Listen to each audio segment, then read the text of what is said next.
What's up, guys? You know we don't do nothing halfway on here, all right? It's a big night. Gotta be looking good for y'all. You know, I moisturized. I don't know if you saw.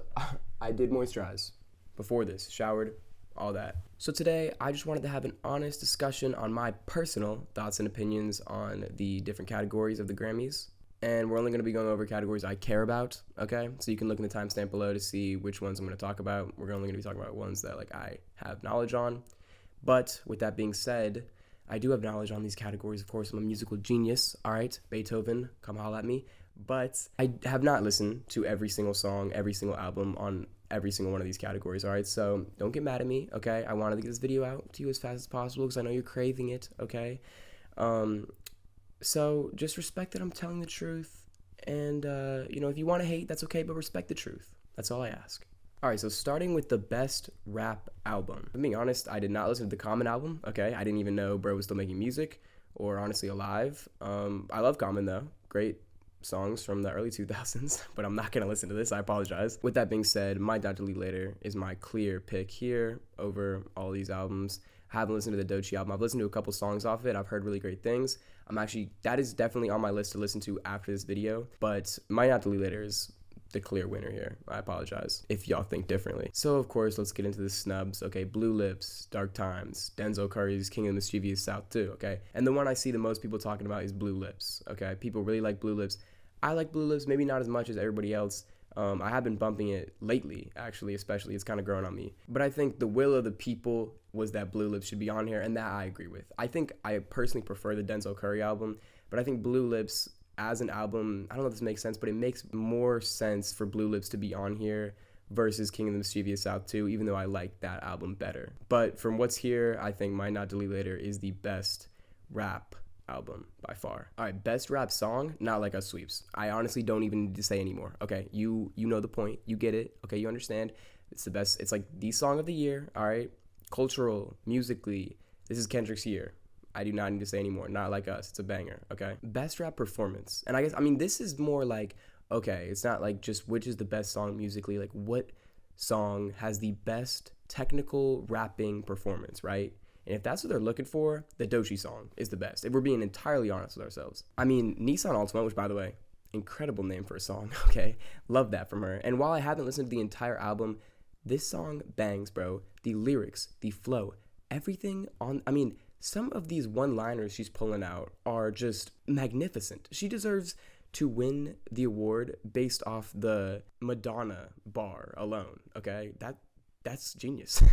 And while I think Euphoria kind of got snubbed here, because I think, personally, I would honestly think Euphoria has the best rap performance of the year. Maybe they were just not trying to give Kendrick too many Grammys, but I think Euphoria could have fit right in here and easily won. But, is what it is. I'm happy with these. All right, let's get into the weird shit now. Progressive R&B, okay? Best progressive R&B album. So for me, this is Why Lord by Anderson .Paak. All right, I love Anderson .Paak. You can see it in the background back there. He is one of my favorite artists, and he did not disappoint with his album. He never disappoints, okay? But of course, he came through with another banger and just a vibe, And while I hate that stupid album cover, that is just the vibe of the album. It's like a dark night, smooth sky, you're just sailing through, okay? It's a beautiful album, a beautiful R&B album, and while I like Bando Stone, I really do like the Childish Gambino album. I think Why Lord better represents R&B as a whole. Is Bando Stone even an R&B album? It's got rap songs on there. It's got, I don't even know what kind of songs.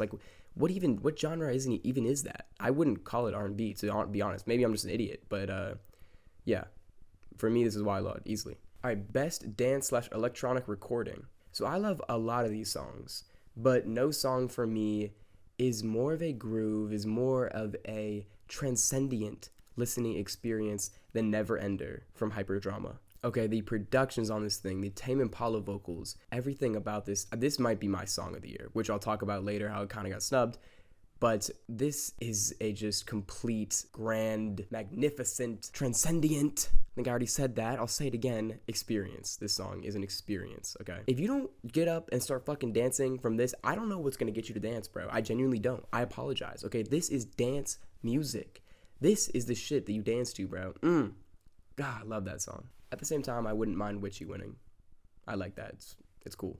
But it's no Never Ender, okay? Don't get that mistaken. The best dance slash electronic album. All right, like the previous category, I like a lot of these albums. All right, and I know everybody loves Brad Summer, this and that. Brad didn't really hit for me like it hit for everybody else. And I love dance music, but it's not really my thing. Okay, I think a lot of these albums just hit more for me than Brad specifically did. So while Brad might be a lot of people's clear choice to win here, I'm gonna have to go with Timeless by Kaytranada, which might seem weird because I just spent the past like maybe 2 minutes glazing Neverender from Hyperdrama, and while I think Hyperdrama maybe has higher highs than Timeless, Timeless is just a front-to-back 21-song banger experience, okay? It just grips you in from the start and never lets go. There is not a moment where you're like, oh, this song is a skip, all right?